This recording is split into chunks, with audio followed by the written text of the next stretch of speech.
৭১ ও ২৪-এ যারা শহীদ হয়েছে তাদের বিচার নিশ্চিত করতে একটি গণতান্ত্রিক সরকার প্রতিষ্ঠা করা প্রয়োজন বলে মন্তব্য করেছেন বিএনপির চেয়ারম্যান তারেক রহমান। তিনি বলেন, ভিন্ন রকম কথা বলে গণতন্ত্রের পথকে যাতে বাধাগ্রস্ত করতে না পারে সেজন্য সবাইকে সজাগ দৃষ্টি রাখতে হবে। দুপুরে আওয়ামী লীগ সরকারের আমলে গুম, খুন ও নির্যাতনের শিকার ব্যক্তিদের পরিবারের সদস্যদের সাথে মত বিনিময় সভায় তারেক রহমান এসব কথা বলেন। ইউসুফ আলীর রিপোর্ট। বিগত সরকারের আমলে গুম, খুন ও নির্যাতনের শিকার হওয়া পরিবারের সদস্যদের সাথে বিএনপি চেয়ারম্যান তারেক রহমানের মতবিনিময় সভার আয়োজন করে আমরা বিএনপি পরিবার ও মায়ের ডাক। গুম, খুন হওয়া পরিবারের সদস্যদের অশ্রুসিক্ত কণ্ঠে সান্ত্বনা দেন তারেক রহমান।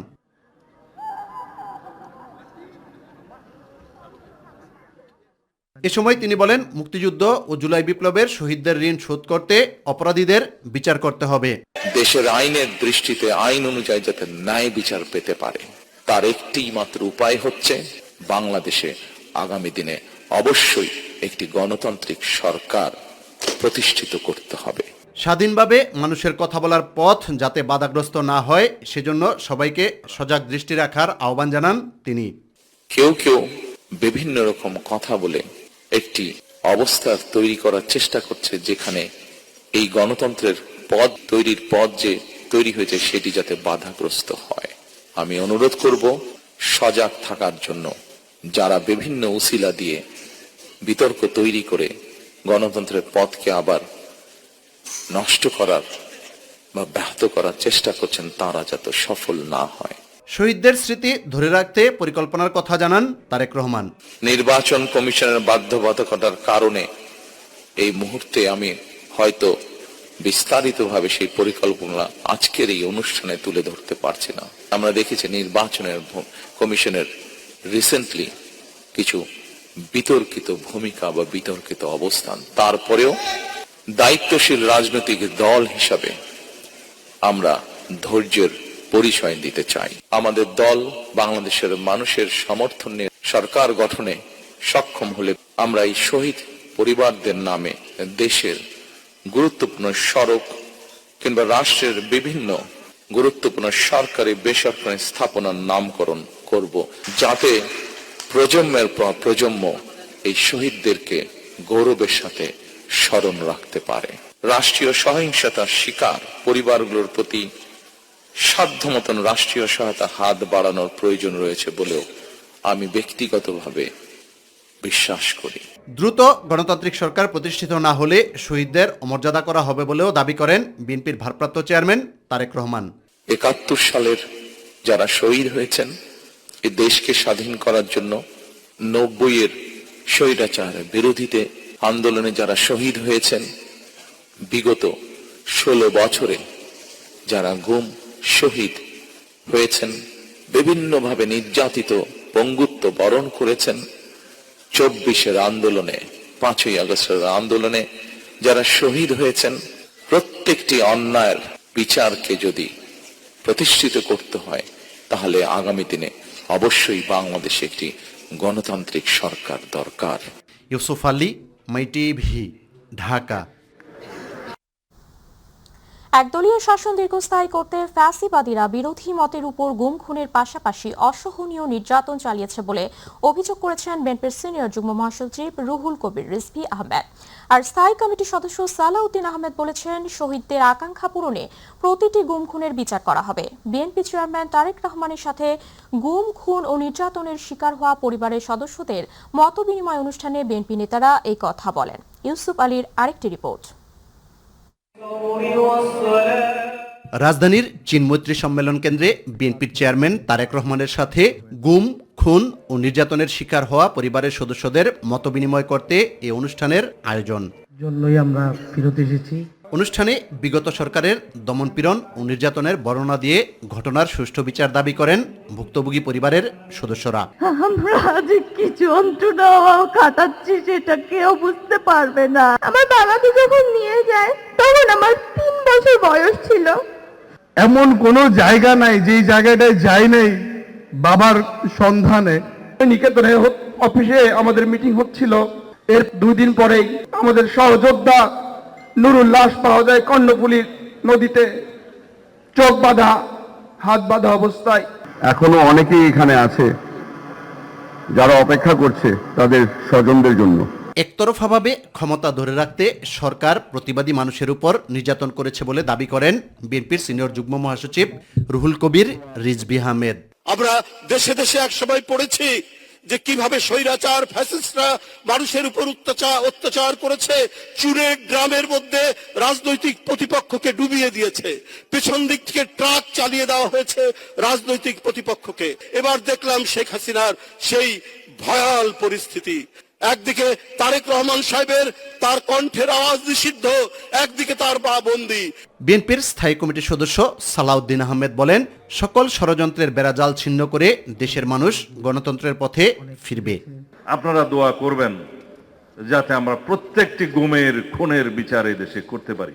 একটি রাজনৈতিক দল যেভাবে নির্বাচনকে প্রশ্নবিদ্ধ করতে চায় এবং পারতপক্ষে নির্বাচন থেকে সরে দাঁড়াতে চায় বিভিন্ন কৌশলে, যারা গণতন্ত্রের এই উত্তরণের পথকে কণ্ঠকাকীর্ণ করতে চায় তাদেরকে মনে রাখতে হবে আমরা গণতন্ত্রে ফিরবো ইনশাআল্লাহ। এটা আমরা হুঁশিয়ার করে দিতে চাই, কোন রকমের ষড়যন্ত্র আপনারা করবেন না। ইউসুফ আলী, মাই টিভি, ঢাকা। আর না বাড়িয়ে বিএনপি চেয়ারম্যান তারেক রহমানের সাথে বাংলাদেশে নিযুক্ত ভুটানের রাষ্ট্রদূত দাস্যকর্মা হামুদুরজি সাক্ষাৎ করেছেন। বিকেলে গুলশান বিএনপি চেয়ারম্যান অফিসে এই সাক্ষাৎ অনুষ্ঠিত হয়। এ সময় বিএনপি মহাসচিব মির্জা ফখরুল ইসলাম আলমগীর এবং বিএনপি যুগ্ম মহাসচিব ও BNP chairman foreign affairs advisory কমিটির সদস্যবৃন্দ উপস্থিত ছিলেন। এছাড়া গুলশানের তারেক রহমানের সাথে বাংলাদেশে নিযুক্ত নেপালের রাষ্ট্রদূত ঘনশ্যাম ভান্ডারীর বৈঠক অনুষ্ঠিত হয়েছে। এ সময় দুদেশের স্বার্থ সংশ্লিষ্ট বিভিন্ন বিষয় নিয়ে আলোচনা হয়। পরে সন্ধ্যা 5:55 তারেক রহমানের সাথে সাক্ষাৎ করেন বাংলাদেশে নিযুক্ত ব্রিটেনের হাই কমিশনার সারা কুক। পরে বিএনপির যুগ্ম মহাসচিব ও তারেক রহমানের পররাষ্ট্র বিষয়ক উপদেষ্টা হুমায়ুন কবির জানান, আগামী নির্বাচন অবাধ, সুষ্ঠু এবং শান্তিপূর্ণ পরিবেশের মধ্যে দিয়ে অনুষ্ঠিত হবে আশা প্রকাশ করেছেন ঢাকা নিযুক্ত ও দেশের রাষ্ট্রদূত।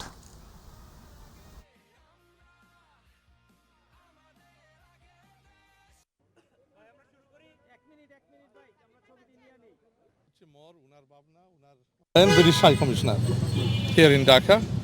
আজকে অত্যন্ত কড়াইল পরিবেশে তিন দেশের রাষ্ট্রদূত তাদের সরকারের পক্ষে ওনার সাথে এক্সচেঞ্জ করেছেন ভিউজ, এবং ওনার দেশে আসা বাংলাদেশ নিয়ে আগামী ভাবনা, বিএনপি সরকার গঠন করলে ওনার ডেভেলপমেন্ট প্রোগ্রাম নিয়ে বিভিন্ন কর্মসূচি নিয়ে কথাবার্তা এক্সচেঞ্জ হয়েছে অত্যন্ত একটা ভালো কড়াইল অ্যাটমসফিয়ারে। সাবেক রাষ্ট্রপতি জিয়াউর রহমানের 90তম জন্মবার্ষিকী উপলক্ষে আগামী 19 ও 20 জানুয়ারি 2 দিনের কর্মসূচি পালন করবে বাংলাদেশ জাতীয়তাবাদী দল বিএনপি। নয়াপল্টনে দলের কেন্দ্রীয় কার্যালয়ে সংবাদ সম্মেলনে বিএনপির সিনিয়র যুগ্ম মহাসচিব রুহুল কবির রিজভী এই তথ্য জানিয়েছে। কর্মসূচিতে 19 জানুয়ারি বেলা 11টায় দলের চেয়ারম্যান তারেক রহমানের উপস্থিতিতে জিয়া উদ্যানে জিয়াউর রহমানের মাজারে শ্রদ্ধা নিবেদন করবে দলটি। এরপর 20 জানুয়ারি বেলা 11টায় কাকরাইলের ডিপ্লোমা ইঞ্জিনিয়ারে আলোচনা সভার আয়োজন করা হবে। এছাড়া জেলা উপজেলা সহ দলীয় কার্যালয়ে আলোচনা সভা ও দোয়ার আয়োজন করা হবে বলেও জানান রিজভী। শহীদ রাষ্ট্রপতি জিয়াউর রহমানের 90তম জন্মবার্ষিকী উপলক্ষে আমি কর্মসূচিটি আপনাদের পড়ে শোনাচ্ছি। আগামী 19 জানুয়ারি 2026 সোমবার বিকাল 11টায় দিবসটি উপলক্ষে শহীদ রাষ্ট্রপতি জিয়াউর রহমান এর শেরেবাংলা নগরস্থ মাজারে বিএনপির জাতীয় স্থায়ী কমিটির সদস্যবৃন্দ সহ সকল পর্যায়ের নেতাকর্মীরা পুষ্পস্তবক অর্পণ ও ফাতিহা পাঠ করবেন। ইসলামী আন্দোলন বাংলাদেশের সংবাদ সম্মেলনের পরিপ্রেক্ষিতে জরুরি বৈঠক করেছে বাংলাদেশ জামাত ইসলামী। সকাল 9টায় মগবাজার দলটির কেন্দ্রীয় কার্যালয়ে বৈঠক শুরু হয়। জামাত ইসলামের আমির ডক্টর শফিকুর রহমান সহ কেন্দ্রীয় নির্বাহী পরিষদের অন্য সদস্যরা বৈঠকে উপস্থিত ছিলেন। এদিকে বিকেলে জামাতের নায়েবে আমির ডক্টর সৈয়দ আবদুল্লাহ মোহাম্মদ তাহেরের সঙ্গে সাক্ষাৎ করেন বাংলাদেশ খেলাফত মজলিসের আমির মাওলানা মামুনুল হক। পরে তিনি সাংবাদিকদের জানান, এই মুহূর্তে ইসলামী আন্দোলনের সঙ্গে আসন সমঝোতার আর কোনো সুযোগ নেই, তবে রাজনৈতিক সমঝোতা হতে পারে বলে ইসলামী আন্দোলন না আসায় সমঝোতার ভিত্তিতে একই প্রক্রিয়ায় বাকি 47 আসন বণ্টন হবে। যেই আসনে যে দলের প্রার্থীকে সবচেয়ে শক্তিশালী মনে করা হবে তাকেই একক প্রার্থী হিসেবে মনোনয়ন দেয়া হবে। সকল আসনেই নির্বাচনে প্রতিদ্বন্দ্বিতা করবেন।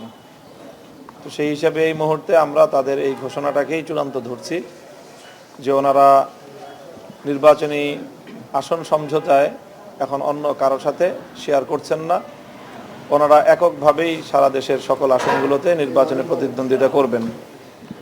কাজে এই মুহূর্তে আমরা আর সমঝোতার তেমন কোনো আশাবাদ আর রাখছি না। কোনো বিদেশি নাগরিককে বাংলাদেশে নির্বাচন করতে দেয়া হবে না বলে হুঁশিয়ারি দিয়েছেন এনসিপি নির্বাচন পরিচালনা কমিটির চেয়ারম্যান আসিফ মাহমুদ সজীব ভুঁইয়া। সন্ধ্যায় এক জরুরি ব্রিফিংয়ে তিনি জানান, ইসি কোনো পক্ষপাতিত্ব করলে আইনি লড়াইয়ের পাশাপাশি রাজপথে নামবে এনসিপি। কোনো একপাক্ষিক বা সেজেন্ট নির্বাচন হতে দেয়া হবে না বলেও জানান আসিফ মাহমুদ সজীব ভুঁইয়া। তারা এই দেশটাকে বিভিন্ন সময়ে বিভিন্ন ভাবে লুট করে বিদেশে নাগরিকত্ব নিয়েছে, বিদেশে বাড়িঘর করেছে, বিদেশে সম্পত্তির পাহাড় করেছে, এবং এখন আবার যখন গণতন্ত্রের সময় এসেছে, যখন নির্বাচনের সময় এসেছে, আবারও জনপ্রতিনিধি হওয়ার জন্য দেশে এসে সেই দ্বৈত নাগরিকত্ব সহই নির্বাচনে অংশগ্রহণ করার পায়তারা করছে। আমরা কোনো বিদেশি নাগরিককে বাংলাদেশে নির্বাচন করতে দেব না। যদি নির্বাচন কমিশন এক্ষেত্রে সংবিধান লঙ্ঘন করার কিংবা কোনো ধরনের ইন্টারপ্রিটেশন দেয়ার কিংবা কোনো ফাঁকফোকরের মধ্য দিয়ে তাদেরকে এখতিয়ার বহির্ভূত ভাবে তাদের প্রার্থীতা বৈধ করার কোনো চেষ্টা করে, তাহলে আমরা একই সাথে আইনি লড়াই লড়বো এবং একই সাথে রাজপথেও নামবো। কুমিল্লা ৪ আসনে এনসিপি প্রার্থী হাসনাত আব্দুল্লাহর প্রার্থিতা বহাল রেখেছে নির্বাচন কমিশন। এই আসনের ঋণ খেলাপির অভিযোগে বিএনপির প্রার্থী মঞ্জুরুল আহসান মুন্সির মনোনয়নপত্র বাতিল ঘোষণা করেছে ইসি। এদিকে মনোনয়ন আপিল শুনানির ৮ম দিনে আচরণবিধি লঙ্ঘনের অভিযোগে খেলাফত মজলিসের ঢাকা ১৩ আসনের প্রার্থী আল্লামা মামুনুল হক নির্বাচন কমিশনে এসে নিজে বিরুদ্ধে হওয়া অভিযোগের যুক্তি খণ্ডন করেছেন। আরও জানাচ্ছেন মিফতাহ গালিব। ত্রয়োদশ জাতীয় সংসদ নির্বাচনের রিটার্নিং অফিসার কর্তৃক মনোনয়নপত্র গ্রহণ ও বাতিল আদেশের বিরুদ্ধে নির্বাচন কমিশনে দায়ের করা ৫১১ থেকে ৬১০ আপিল আবেদনের শুরু হয়। সকাল থেকে আগারগাঁও নির্বাচন কমিশন ভবন অডিটোরিয়ামে প্রধান নির্বাচন কমিশনার এম নাসির উদ্দিনের সভাপতিত্বে আপিল শুনানির আনুষ্ঠানিক কার্যক্রমে আসেন বিভিন্ন আসনের প্রার্থীরা। আদালতের সেন্সিটিভিটি যেমন আমরা রক্ষা করার চেষ্টা করি, কমিশনেও আপনার কমিশনের সেশন চলাকালীন, প্রসিডিং চলাকালীন কোনো ধরনের অপ্রীতিকর ঘটনা আগামীতে যেন না ঘটে সেটা সবাইকে ওনারা অবহিত করেছেন। আমার একটা তারিখ মিস্টেক ছিল, আসলে এটা খুবই সিলি মিস্টেক, আমরা স্বীকার করে নিয়েছিলাম এবং দরখাস্ত দিয়েছিলাম এবং সম্মানিত রিটার্নিং কর্মকর্তা জেলা থেকে এটা অ্যাকসেপ্ট করে আমার বৈধতা দিয়েছিলেন। অন্যান্য প্রার্থীদের অনেকেরই হলফনামায় স্বাক্ষর নাই, ফর্মে স্বাক্ষর ছিল না, কিন্তু রিটার্নিং কর্মকর্তা উনি তাদের স্বাক্ষর নিয়েছেন। কিন্তু আমাদের হলফনামায় স্বাক্ষর থাকার পরও রিটার্নিং কর্মকর্তা আমার মনোনয়নপত্রটি ওইখানে বাতিল ঘোষণা করেছে। এদিকে আচরণবিধির লঙ্ঘনের অভিযোগে খেলাফত মজলিসের ঢাকা ১৩ আসনের প্রার্থী আল্লামা মামুনুল হক নির্বাচন কমিশনে এসে নিজের বিরুদ্ধে হওয়া অভিযোগের যুক্তি খণ্ডন করে গণমাধ্যমগুলোকে নিরপেক্ষ ভূমিকা রাখার আহ্বান জানান। কথা বলেন অন্য প্রার্থীরাও। লিফলেট প্রচারের অভিযোগ এনেছে, অথচ সেই লিফলেটটি সে হাতে ধরেও দেখেনি যে লিফলেটের মধ্যে কি লেখা ছিল। লিফলেটের মধ্যে হলো গণভোট পক্ষে এবং হায়ের পক্ষে ক্যাম্পেইন ছিল। আমি যেখানে বাংলাদেশের একটি দলের প্রধান এবং একটি জোটের অন্যতম শীর্ষ দায়িত্বশীল, সেক্ষেত্রে আমি যদি এই ধরনের হয়রানির শিকার হই, তাহলে আসলে নির্বাচনের ক্ষেত্রে লেভেল প্লেয়িং ফিল্ড কতটুকু থাকবে আছে সেটা আমাদের জন্য আরও বড় করে একটি শঙ্কার জায়গা তৈরি হলো। এই জহিরুল ইসলাম মুসার প্রতি যে ধরনের আচরণ করা হয়েছে, এটা সকল আইনজীবীদের প্রতি আমি মনে করেছি এটা তাদের মানহানি করা হয়েছে এবং কমিশনের মধ্যেই সকল পক্ষের আইনজীবী, শুধুমাত্র যে জহিরুল ইসলাম মুসা না, সকল পক্ষের আইনজীবী, এখানে বিএনপি পন্থী বা অন্যান্য যেই আইনজীবীরা ছিলেন সবাই সেটা এই আব্দুল আওয়াল মিন্টুর আচরণে আহত হয়েছেন এবং তারাও সেখানে ইনস্ট্যান্ট তারা প্রতিবাদ জানিয়েছেন। রবিবার আপিল শুনানির শেষে প্রার্থীরা প্রত্যাহার করা যাবে ২০ জানুয়ারি পর্যন্ত। ২১ জানুয়ারি রিটার্নিং কর্মকর্তারা চূড়ান্ত প্রার্থী তালিকা প্রকাশ করে প্রতীক বরাদ্দ দেবেন। নির্বাচনের প্রচারণা শুরু হবে ২২ জানুয়ারি এবং প্রচারণা চালানো যাবে ১০ ফেব্রুয়ারি সকাল ৭:৩০ পর্যন্ত। মিফতাহ গালিব, মাই টিভি, ঢাকা। অন্তর্বর্তীকালীন সরকারের গৃহায়ন ও গণপূর্ত, শিল্প, স্থানীয় সরকার, পল্লী উন্নয়ন ও সমবায় মন্ত্রণালয়ের উপদেষ্টা আদিলুর রহমান খান বলেছেন, সরকার, সরকারি, আধা সরকারি প্রতিষ্ঠান সহ সবাইকে জুলাই সনদের পক্ষে, শহীদদের আকাঙ্ক্ষার পক্ষে গণভোটে হ্যাঁ রায় দিতে হবে। তিনি বলেন, সাধারণ মানুষ ফ্যাসিবাদের বিরুদ্ধে না হলে বাংলাদেশে পরিবর্তন আসত না। কক্সবাজারের শহীদ সুভাষ মিলনায়তনে জেলা প্রশাসন আয়োজিত গণভোট সংক্রান্ত জনসচেতনতা সভা শেষে তিনি সাংবাদিকদের এইসব কথা বলেন। উপদেষ্টা বলেন, যারা জনগণের অধিকারের পক্ষে, যারা চায় না আর কখনো আয়নাঘর, গুম ও বিচার বহির্ভূত হত্যাকাণ্ড ফিরে আসুক, তারা হ্যায়ের পক্ষে থাকবে। সাধারণ মানুষ ফ্যাসিবাদের বিরুদ্ধে, আর না হলে বাংলাদেশে পরিবর্তন আসতো না জনসমর্থন ছাড়া। তাই সাধারণ মানুষ ফ্যাসিবাদের বিপক্ষে বলেই তারা হায়ের পক্ষে অবস্থান নিয়েছে। যারা ফ্যাসিবাদের পক্ষে তারা নায়ের প্রচারণা করবে, যারা জনগণের স্বার্থের বিরুদ্ধে তারা নায়ের পক্ষে যাবে, যারা জনগণের পক্ষে, জনগণের অধিকারের পক্ষে, ফ্যাসিবাদের বিরুদ্ধে আর কখনোই চায় না আয়নাঘর ফেরত আসুক, গুম বিচার বহির্ভূত হত্যাকাণ্ড ফেরত আসুক, তারা সবাই হায়ের পক্ষে ভোট দেবে। গত 15 বছর দেশে হিসাব রক্ষণের কারচুপির মাধ্যমে বিপুল অর্থ পাচার ও লুটপাট হয়েছে, এমন অভিযোগ করেছেন পররাষ্ট্র উপদেষ্টা মোহাম্মদ তৌহিদ হোসেন। রাজধানীর একটি হোটেলে আয়োজিত এক কনফারেন্সে তিনি এই মন্তব্য করেন। পররাষ্ট্র উপদেষ্টা বলেন, পরবর্তী প্রজন্মের পেশাদাররা সততা, জবাবদিহিতা এবং উদ্ভাবনী শক্তির মাধ্যমে দেশের অর্থনীতিকে পুনরায় সঠিক পথে ফিরিয়ে আনতে সাহায্য করবে। এ সময় বৈশ্বিক অস্থিরতা কাটাতে দক্ষিণ এশিয়ার সব দেশকে একযোগে কাজ করারও আহ্বান জানান তিনি।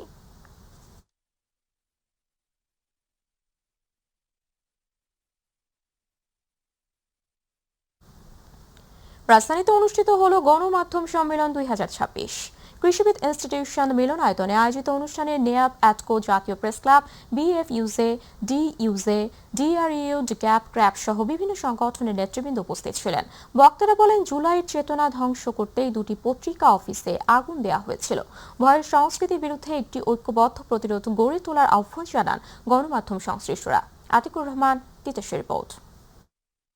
এই অনুষ্ঠান উপভোগ করছি। রাজধানীর কৃষিবিদ ইনস্টিটিউশন মিলনায়তনে অনুষ্ঠিত হল গণমাধ্যম সম্মেলন 2026। সম্মেলনে নোয়াব ও সম্পাদক পরিষদের সদস্য, অ্যাটকো, বিজেসি, জাতীয় প্রেস ক্লাব, বাংলাদেশ ফেডারেল সাংবাদিক ইউনিয়ন, ঢাকা সাংবাদিক ইউনিয়ন, ডিআরইউ, ডিক্যাপ, ক্র্যাপ সহ বিভিন্ন সাংবাদিক সংগঠনের নেতা এবং ঢাকার বাইরে কর্মরত সাংবাদিক ও গণমাধ্যমের সম্পাদক ও প্রকাশকরা উপস্থিত ছিলেন। গণমাধ্যম কমিশনের সুপারিশ। অনুষ্ঠানে বক্তারা বলেন, সাম্প্রতিক মাসগুলোতে বাংলাদেশে এক অস্থির রাজনৈতিক ও সামাজিক পরিস্থিতি সৃষ্টি হয়েছে। মত প্রকাশের স্বাধীনতার উপর আক্রমণকে অনেকে গণতন্ত্রের কণ্ঠরোধের চেষ্টা হিসেবে মন্তব্য করেন। রাজনৈতিক পক্ষপাতিত্ব থেকে আমরা আসলে বের হয়ে আসার জায়গাটা আমাদের তৈরি হওয়ার দরকার। প্রতিটা ক্ষেত্রে আমরা সোর্স আমার কতটুকু মানে রিলায়েবল, ক্রেডিবল, এই জায়গাগুলোকে আমাদের বুঝতে হবে। পেশাদারিত্ব জায়গাগুলোকে আমাদেরকে তৈরি করতে হবে। আমি আশা করব যে আগামী যে নির্বাচিত সরকার দেশে আসছে, তারা গণমাধ্যমের স্বাধীনতা রক্ষা করবেন, আর যেন কোনো সম্পাদককে জেলে যেতে না হয়। এই ভয় সংস্কৃতির বিরুদ্ধে একটি ঐক্যবদ্ধ প্রতিরোধ গড়ে তোলার আহ্বান জানান গণমাধ্যম সংশ্লিষ্টরা। তারা বলেন, গণমাধ্যম কোনো চাপের কাছে মাথা নত করবে না। সাংবাদিকতা এখনো কিন্তু কোনো সম্মানজনক পেশা হয়নি বাংলাদেশে। আপনাদের সম্মানজনক অবস্থায় যেতে হবে, তা নাহলে এ দেশ টিকবে না। সেই জন্য আমি মনে করি এই সাংবাদিকতা পেশার উন্নতির জন্য একটা নিউজ পেপার স্ট্যান্ডার্ডস কমিটি করা উচিত। একটা অসাম্প্রদায়িক, বৈষম্যহীন, ধর্মগত, লিঙ্গগত, বর্ণগত এবং জাতিগত যত ধরনের বৈষম্য আছে, এগুলো অবসান করবারই ঐতিহাসিক প্রতিজ্ঞা বাংলাদেশের। দায়িত্বশীল সাংবাদিকতায় একটি ভঙ্গুর গণতন্ত্রকে মজবুত ভিত্তি দিতে পারে উল্লেখ করে মব ভায়োলেন্স ও এর সঙ্গে জড়িতদের দৃষ্টান্তমূলক শাস্তি এবং গণমাধ্যমের স্বাধীন পরিবেশ ফিরিয়ে আনার দাবি জানান গণমাধ্যম কর্মীরা। আতিকুর রহমান, তিতাস, মাই টিভি। ঢাকা আন্তর্জাতিক বাণিজ্য মেলার 15তম দিন, ছুটির দিন হাওয়ায় সকাল থেকেই মেলা প্রাঙ্গণে দর্শনার্থীদের উপচে পড়া ভিড় লক্ষ্য করা গেছে। পরিবার, পরিজন ও বন্ধুদের সঙ্গে আসা মানুষজন পছন্দের পণ্য কিনতে এক স্টল থেকে অন্য স্টলে ঘুরে বেড়াচ্ছে। ক্রেতাদের চাপ সামলাতে ব্যস্ত সময় পার করছেন বিক্রয় কর্মীরা। সহকর্মী শাহজালাল জুয়েলের তথ্যচিত্রে সাইদুর রহমান আবিরের রিপোর্ট। ছুটির সকালে প্রথম প্রহর থেকেই জমে ওঠে ঢাকা আন্তর্জাতিক বাণিজ্য মেলা। পরিবার পরিজন নিয়ে মেলায় আসেন নানা বয়সী মানুষ, বিশেষ করে শিশু ও তরুণদের উপস্থিতি চোখে পড়ার মতো। শীতের তীব্রতা কম থাকায় দর্শনার্থীদের ভিড় বেশি দেখা যাচ্ছে আইসক্রিম ও ঠান্ডা পানীয়র স্টলগুলোতে। একদিকে কেনাকাটা, অন্যদিকে খানিকটা স্বস্তি পেতে এসব স্টলে ভিড় করছেন দর্শনার্থীরা। কার্নিভাল হ্যাজেলনাট যেটা আছে এটা আমাদের বাটারস্কচ কোন যেটা ছিল ওটার মতন নতুন একটা ভ্যারিয়েন্টে হ্যাজেলনাট কার্নিভাল এবার আমাদের অ্যাড হয়েছে, নতুন একটা ফ্লেভার টর্নেডো একটা আইসক্রিম অ্যাড হয়েছে আমাদের।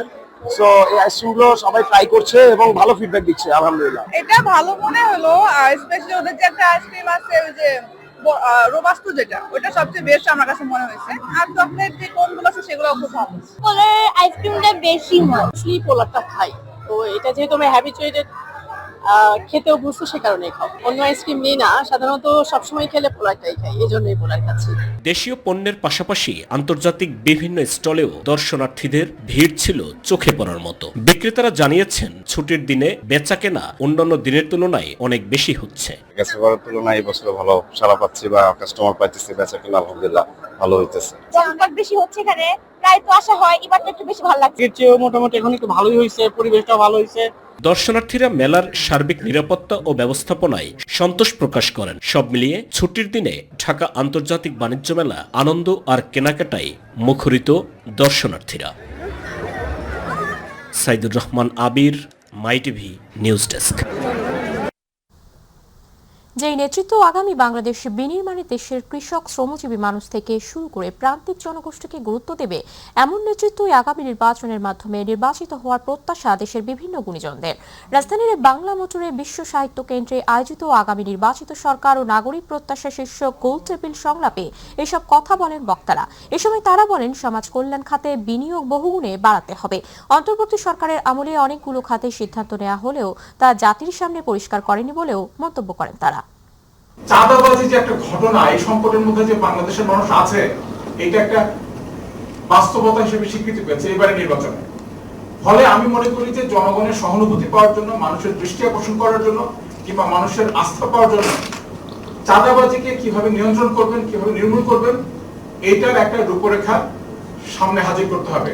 একটা নির্বাচিত সরকার দেশে আসবে, সেই সরকার যেন মনে রাখে যে আগে যে যা কিছু চলেছে ঠিক সেই রকম ভাবেই তারা যেন আবার জনগণের প্রত্যাশাকে পদদলিত না করেন, এটা আমরা আশা করি নাগরিক হিসেবে। আমাদের সিভিল সোসাইটি এবং সমাজ বলে আসলে কিছু আর এক্সিস্ট করে না, এটা গড়ে তোলার জন্য আমাদেরকে চেষ্টা করতে হবে। এই সমাজ যদি কাজ না করে আসলে আমরা ঠিকঠাক মতো টিকে থাকতে পারবো না।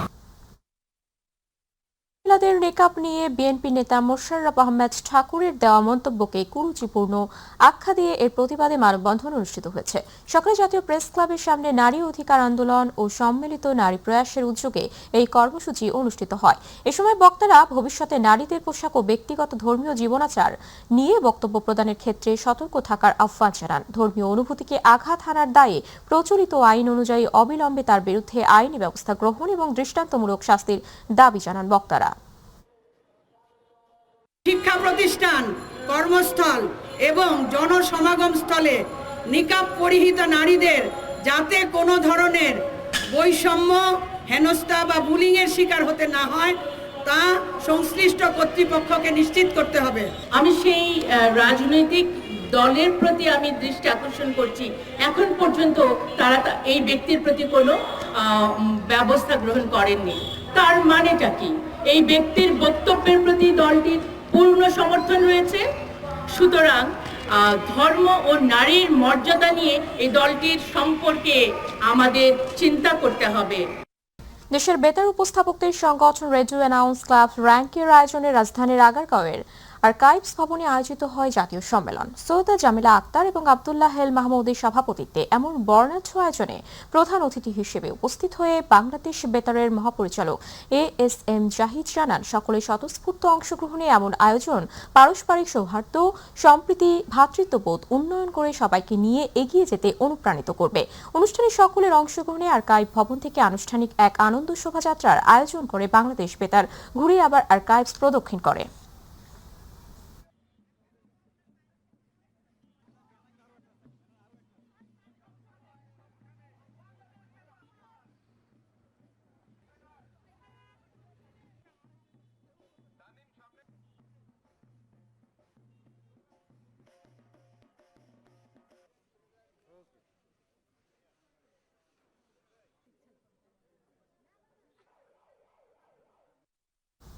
এবারে বাণিজ্য সংবাদ।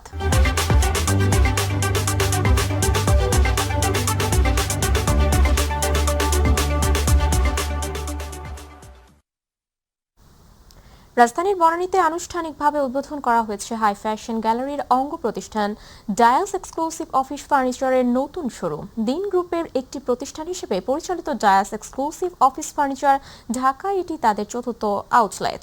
উদ্বোধনী অনুষ্ঠানে ফিতা কাটা ও দোয়া মাহফিলের আয়োজন করা হয়। এতে প্রধান অতিথি হিসেবে উপস্থিত ছিলেন রিহ্যাবের প্রেসিডেন্ট মোহাম্মদ ওয়াহিদুজ্জামান। এছাড়া উপস্থিত ছিলেন ডায়াস এক্সক্লুসিভ অফিস ফার্নিচারের চেয়ারম্যান আলহাজ গনি আহমেদ, প্রতিষ্ঠানটির পরিচালকবৃন্দ, জিএম সেলস অ্যান্ড মার্কেটিং সহ বিভিন্ন পর্যায়ের বিশিষ্ট অতিথিবৃন্দ।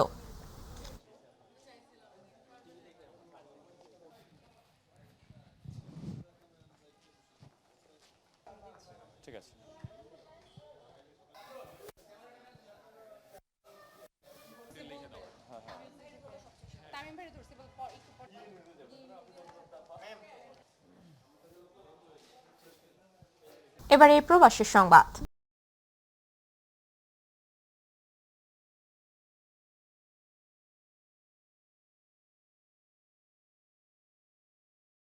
সৌদি আরবের মক্কায় কুমিল্লা বুড়িচং উপজেলা প্রবাসী ফোরামের উদ্যোগে বেগম খালেদা জিয়া রুহের মাগফিরাত কামনায় দোয়া ও আলোচনা সভা অনুষ্ঠিত হয়েছে।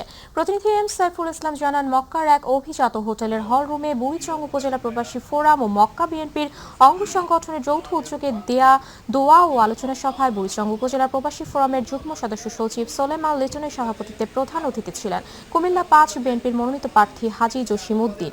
এই সময় বিশেষ অতিথি হিসেবে উপস্থিত ছিলেন মক্কা প্রাদেশিক বিএনপির প্রধান উপদেষ্টা মোহাম্মদ নাসির খান চৌধুরী, কুমিল্লা মহানগর বিএনপির শ্রম বিষয়ক সম্পাদক ইউসুফ পাখি, শাহজাদা আহমেদ রনি, রাশেদ খান সহ আরো অনেকে।